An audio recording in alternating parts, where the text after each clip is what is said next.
Hello everyone, welcome to study being point. এবং এই ভিডিওতে তোমাদের সাথে আলোচনা করব পশ্চিমবঙ্গ রাজ্য কোঅপারেটিভ ব্যাংক লিমিটেডের পক্ষ থেকে নতুন একটি নিয়োগ বিজ্ঞপ্তি প্রকাশিত হয়েছে। তো এই বিজ্ঞপ্তিতে বলে দেওয়া আছে যে কিছু শূন্য পদে কর্মী নিয়োগ কিন্তু করা হবে এবং রাজ্যের 23 জেলা থেকে ছেলে এবং মেয়ে উভয়ে আবেদন করতে পারবে। এবং এখানে আবেদন করতে গেলে তোমাদের শিক্ষাগত যোগ্যতা কী চেয়েছে, বয়সীমা কী চেয়েছে এবং বেতন কাঠামো কী থাকবে প্রত্যেকটি আলোচনা করবে এই ভিডিওর মাধ্যমে। তো ভিডিওটি স্কিপ না করে ধৈর্য সহকারে দেখো, তাহলে সমস্ত তথ্য কিন্তু এখান থেকে পেয়ে যাবে। এবং ডেসক্রিপশন বক্সে টেলিগ্রামের লিঙ্ক দেওয়া আছে, সেখানে সরাসরি যুক্ত হয়ে যাও, কেননা যে কোনো চাকরির বিজ্ঞপ্তি কিন্তু সেখানে দেওয়া হয়। এবং এই রকম নিত্য নতুন চাকরি সংক্রান্ত আপডেট পাওয়ার জন্য আমাদের চ্যানেলটি সাবস্ক্রাইব করে পাশে থাকা বেল আইকনটি ক্লিক করে রাখো, যাতে যে কোনো লেটেস্ট আপডেট খুব সহজেই তোমাদের কাছে পৌঁছে যায়। তো চলো বিজ্ঞপ্তিটি তোমাদের সাথে আলোচনা করে দিই।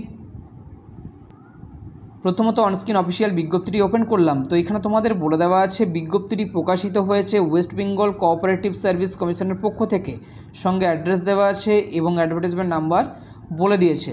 তো সম্পূর্ণ অনলাইনের মাধ্যমেই তোমাদের এখানে আবেদন করতে হবে। তো আবেদন তোমাদের শুরু হয়েছে 11/3/2024, অর্থাৎ তোমাদের মার্চ মাসের 11 তারিখ থেকে অ্যাপ্লিকেশান কিন্তু স্টার্ট হয়েছে অনলাইনের মাধ্যমে। এবং আবেদনপত্র জমা দেওয়ার লাস্ট ডেট বলেছে 10/4/2024, অর্থাৎ এপ্রিল মাসের 10 তারিখ কিন্তু আবেদনপত্র জমা দেওয়ার লাস্ট ডেট। তো যারা যারা এখনও আবেদন করোনি শীঘ্রই আবেদন করে নাও। তো এই হলো তোমাদের অফিসিয়াল ওয়েবসাইট www.webcsc.org। এই অফিসিয়াল ওয়েবসাইটে গিয়ে তোমরা আবেদন করতে পারবে।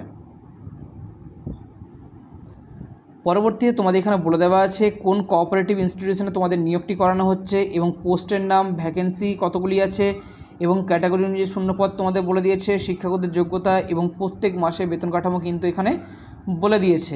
তো দেখো এখানে তোমাদের বলে দেওয়া আছে the West Bengal state cooperative bank লিমিটেডে তোমাদের কিন্তু নিয়োগটি হচ্ছে এবং কোন পোস্টে এখানে কিন্তু বলে দেওয়া আছে ক্লারিক্যাল পোস্টে কিন্তু তোমাদের নিয়োগ করানো হচ্ছে। এবং এখানে তোমাদের 50টি শূন্যপদ আছে টোটাল, এবং ইউআরের জন্য 25টি, ওবিসি এর ক্ষেত্রে 5টি, ওবিসি বি এর ক্ষেত্রে 5টি, এসসির ক্ষেত্রে 10টি এবং এসটির ক্ষেত্রে 5টি।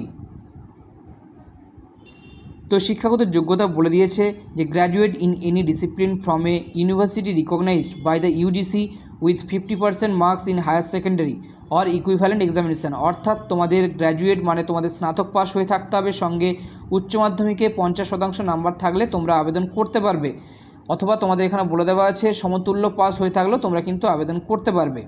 তো আরও তোমাদের বলে দেওয়া আছে যে বিটেক অথবা এমটেক এই সার্টিফিকেট অর্থাৎ কোর্স করা থাকলে তোমরা কিন্তু এখানে প্রেফারেন্স পেয়ে যাবে। এবং আরও তোমাদের এখানে বলেছে diploma in computer application or diploma in information technology, অর্থাৎ তোমাদের কম্পিউটার অ্যাপ্লিকেশান যদি তোমাদের ডিপ্লোমা থাকে সেক্ষেত্রে তোমরা এখানে আবেদন করতে পারবে, অথবা তোমাদের যদি ইনফরমেশান টেকনোলজি অর্থাৎ আইটিতে তোমাদের 6 মাসের কোর্স করা থাকে সেক্ষেত্রেও তোমরা কিন্তু আবেদন করতে পারবে। নেক্সট তোমাদের বেতন কাঠামো বলে দেওয়া আছে প্রত্যেক মাসে তোমাদের বেতন থাকবে 38,513 টাকা। ঠিক আছে, প্রত্যেক মাসে কিন্তু তোমাদের এই স্যালারিটি থাকছে।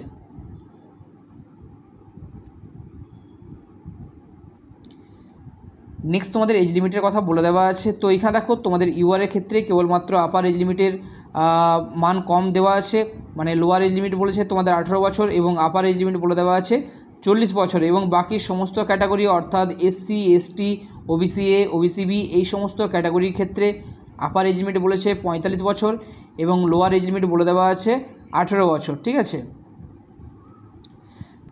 নেক্সট তোমাদের এখানে বলে দেওয়া আছে কীভাবে তোমরা আবেদন করবে। সেক্ষেত্রে তোমাদের সম্পূর্ণ কিন্তু অনলাইনের মাধ্যমে আবেদন করতে হবে। সেক্ষেত্রে প্রথমে বলে দেওয়া আছে দেখো একটি তোমাদের ভ্যালিড ইমেল অ্যাড্রেস থাকতে হবে এবং তোমাদের কী কী ডকুমেন্টস আপলোড করতে হবে প্রত্যেকটি কিন্তু এখানে বলে দেওয়া আছে। ঠিক আছে, তো তোমাদের পাসপোর্ট সাইজ ফটোগ্রাফ আপলোড করতে হবে, সঙ্গে সিগনেচার, লেফট থাম্ব তোমাদের দিতে হবে, অ্যাডমিট কার্ড মাধ্যমিকের অথবা সার্টিফিকেট অথবা সমতুল্য এক্সামে পাস হয়ে থাকলে সেই সার্টিফিকেট তোমরা দিতে পারো। এবং তারপরে তোমাদের কাস্ট সার্টিফিকেট বলেছে যদি তোমাদের থাকে সেক্ষেত্রে কাস্ট সার্টিফিকেট লাগবে। তো দেখো তোমাদের এখানে বলে দেওয়া আছে যে সমস্ত ডকুমেন্টসগুলি তোমরা আপলোড করবে সেই সমস্ত ডকুমেন্টসের তোমাদের সাইজ কিন্তু এখানে বলে দেওয়া আছে। তো পাসপোর্ট সাইজ ফটোগ্রাফের সাইজ বলেছে 50 কেবি, সিগনেচার বলেছে 50 কেবির মধ্যে, লেফট থাম্ব তোমাদের বলে দেওয়া আছে 50 কেবির মধ্যে, অ্যাডমিট কার্ড অথবা মাধ্যমিকের তোমাদের সার্টিফিকেট বলে দেওয়া আছে 2 MBর মধ্যে এবং কাস্ট সার্টিফিকেট বলেছে 2 MBর মধ্যে, ডোমিসিয়াল সার্টিফিকেট তোমাদের বলে দেওয়া আছে। ঠিক আছে, তো এটিকে তোমাদের আপলোড করতে হবে, এখানে কিন্তু তোমাদের কোনো রকম মেজারমেন্ট বলে দেওয়া নেই। ঠিক আছে, এবং তোমাদের পেমেন্ট মোড বলে দেওয়া আছে, সম্পূর্ণ অনলাইন মোডেই তোমাদের কিন্তু পেমেন্ট করতে হবে, ডেবিট কার্ড, ক্রেডিট কার্ড অথবা নেট ব্যাঙ্কিং, ঠিক আছে, এই সমস্ত ফেসিলিটি দেওয়া আছে। তো দেখো আবেদনের জন্য তোমাদের অ্যাপ্লিকেশন ফিস কত লাগছে, তো সেক্ষেত্রে বলে দেওয়া আছে ইউআরের জন্য 650 টাকা, এবং ওবিসি এ ওবিসি বি এর ক্ষেত্রে 650 টাকা, এবং এসসি এসটির ক্ষেত্রে 250 টাকা। তো এখানে দেখো এসসি এবং এসটির ক্ষেত্রে প্রসেসিং চার্জটাই শুধু নেওয়া হচ্ছে 250 টাকা, আর এক্সামিনেশন ফিস কিন্তু নেওয়া হচ্ছে না। পরবর্তীতে তোমাদের এখানে বলে দেওয়া আছে কি কি সাবজেক্ট থাকবে এবং কত নাম্বার থাকছে, সময় কতক্ষণ থাকবে। তো তোমাদের দেখো এখানে বলে দেওয়া আছে 150 নাম্বার তোমাদের থাকছে, 2 ঘন্টা সময় থাকবে, এবং এখানে তোমাদের কি কি সাবজেক্ট থেকে প্রশ্ন আসবে সেটি কিন্তু বলে দেওয়া আছে। তো 5টি সাবজেক্ট তোমাদের এখানে বলে দেওয়া আছে, quantitative, aptitude, reasoning, general awareness, English এবং বেঙ্গলি থেকে তোমাদের প্রশ্ন আসবে, এবং নেগেটিভ মার্কিং বলে দেওয়া আছে 1:4 করে। তো প্রথমে তোমাদের সিবিটি টেস্ট নেওয়া হবে, তারপরে তোমাদের কিন্তু কম্পিউটার টেস্ট নেওয়া হবে, এবং পরবর্তী ক্ষেত্রে তোমাদের ভাইবা নেওয়া হচ্ছে, ঠিক আছে। তো স্টেজ 1-এ তোমাদের সিবিটি টেস্ট নেওয়া হবে, এবং স্টেজ 2-তে তোমাদের এখানে বলে দেওয়া আছে কম্পিউটার নলেজের উপরে তোমাদের টেস্ট নেওয়া হবে, এবং তারপরে ভাইবা 15 নাম্বার থাকছে, ঠিক আছে। তো এখানে দেখো তোমাদের প্যানেলের কথা বলে দেওয়া আছে যে স্টেজ 1 এবং স্টেজ 2 এবং ইন্টারভিউ নাম্বার যোগ করে তোমাদের কিন্তু মেরিট লিস্ট অর্থাৎ প্যানেল বের করা হবে, ঠিক আছে। নেক্সট তোমাদের এখানে এক্সাম রিলেটেড কিছু তথ্য দেওয়া আছে, প্রত্যেকটি তোমরা এখান থেকে চেক আউট করে নেবে, এবং ডিসক্রিপশন বক্সে টেলিগ্রামের লিঙ্ক দেওয়া থাকবে, সেখান থেকে তোমরা বিজ্ঞপ্তিটি সরাসরি ডাউনলোড করে আগে পড়বে, বুঝবে, তারপরে কিন্তু আবেদন করবে। এবং এই বিজ্ঞপ্তিতে যে সমস্ত ইম্পর্টেন্ট তথ্যগুলি দেওয়া ছিল তোমাদের সাথে আলোচনা করলাম। কোথাও বুঝতে অসুবিধা হলে কমেন্ট সেকশনে কমেন্ট করে জিজ্ঞাসা করতে পারো, এবং ভিডিওটি হেল্পফুল বলে মনে হলে একটি লাইক দিয়ে চ্যানেলটি সাবস্ক্রাইব করে আমাদের সাথে থেকো এবং আমাদের পাশে থেকো, এবং ভিডিওগুলি বেশি বেশি করে বন্ধুদের সাথে শেয়ার করে দিও।